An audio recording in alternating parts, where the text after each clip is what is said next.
ಸಾಕ್ಷಿಗಳನ್ನ ಕರ್ಕೊಂಡ್ ಬಾ ಅಂತ ಹೇಳಿದ್ರು. ಸಾಕ್ಷಿಗೆ ಅಂತ ನಾನು ಕರ್ಕೊಂಡು ಹೋಗಿದ್ದೀನಿ ಅವ್ರನ್ನ.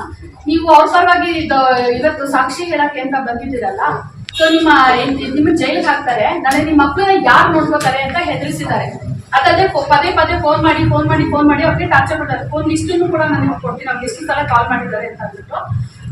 ಹಾಗೆ ಇನ್ನೊಬ್ಬ ಸಾಕ್ಷಿಗೆ ಏನಂತ ಹೇಳಿದ್ದಾರೆ, ಅಲ್ಲ ನೀನ್ ಹೇಳಿದ್ನೆಲ್ಲ ಅವ್ರು ಹೇಳ್ತಿದ್ದಾರೆ, ಹಿಂಗಾಗಿದೆ, ಈ ತರ ಮಾಡಿದ್ದಾರೆ, ಅವ್ರಿಗೆ ಹೊಡೆದಿರೋದು ಬಡ್ದಿರೋದು, ಅವ್ರಿಗೆ ಏನ್ ದೌರ್ಜನ್ಯ ಆಗಿದೆ ನಾವು ಕಣ್ಣಾರ ನೋಡಿದೀವಿ ಅಂತ. ಇಲ್ಲಮ್ಮ, ಈಗ ನೀನ್ ಹೇಳಿದ್ಯಲ್ವಾ, ನಾವ್ ಏನ್ ಟೈಪ್ ಮಾಡ್ಕೊಡ್ತೀವಿ ಅದಕ್ಕೆ ಸೈನ್ ಮಾಡ್ಕೊಟ್ಟು ಗೆದ್ದು ಹೋಗು ಅಂತ ಅವರು ಕೂಡ ಹೆದರಿಸಿದ್ದಾರೆ. ಇದನ್ನ ಗೊತ್ತಾಗಿ ಇನ್ನೂ ಎಷ್ಟು ಸಾಕ್ಷಿಗಳಿದಾವೆ, ಅವ್ರು ಯಾರು ಸಾಕ್ಷಿ ಹೇಳಕ್ ಬರ್ತಿಲ್ಲ. ಈ ತರ ದೌರ್ಜನ್ಯ ಮಾಡ್ತಾರೆ, ಈ ತರ ಹೆದರಿಸಿದ್ರೆ ಯಾರು ಬರ್ತಾರೆ ಸಾಕ್ಷಿ ಹೇಳಕ್ಕೆ? ನನ್ಗೆ ಎಲ್ಲಿಂದ ನ್ಯಾಯ ಸಿಗುತ್ತೆ? ಮತ್ತೆ ಇವಾಗ ಅದೇ ವೀಕ್ ಆಗಿರೋ ಒಂದು ನಾನು ಹೇಳಿದ್ನಲ್ಲ ಸರ್ ಅವಾಗಲೇ, ಸರ್ FIR ಕಾಪಿ ಏನು ಇಲ್ವಲ್ಲ ಸರ್, ನಾನು ಕೊಟ್ಟಿರೋದು ಕಂಪ್ಲೇಂಟ್ ಕಾಪಿ ಒಂದು, ನೀವು ಟೈಪ್ ಮಾಡ್ಕೊಂಡಿರೋದು ಒಂದು, ಇದ್ರಲ್ಲಿ ಏನು ಇಲ್ವಲ್ಲ ಅನ್ನೋದಕ್ಕೆ ಒಂದು ಮಾತು ಹೇಳಿದ್ರು. ಇದು ಇಂಪಾರ್ಟೆಂಟ್ ಅಲ್ಲ, ಇದು ಏನು ಅಲ್ಲೇ ಅಲ್ಲ, ನೀವು 164 ಅಲ್ಲಿ ಏನು ಹೇಳಿಕೆ ಕೊಡ್ತೀರಾ ಅದಷ್ಟೇ ಇಂಪಾರ್ಟೆಂಟು ಅಂತ ನಾನು ಹೇಳಿದ್ರು. ನನಗೆ ಗೊತ್ತಿರಲಿಲ್ವಲ್ಲ, ಹೌದೇನೋ ಅಂತ ಅನ್ಕೊಂಡು ನಾನು ಸುಮ್ಮನಾದೆ.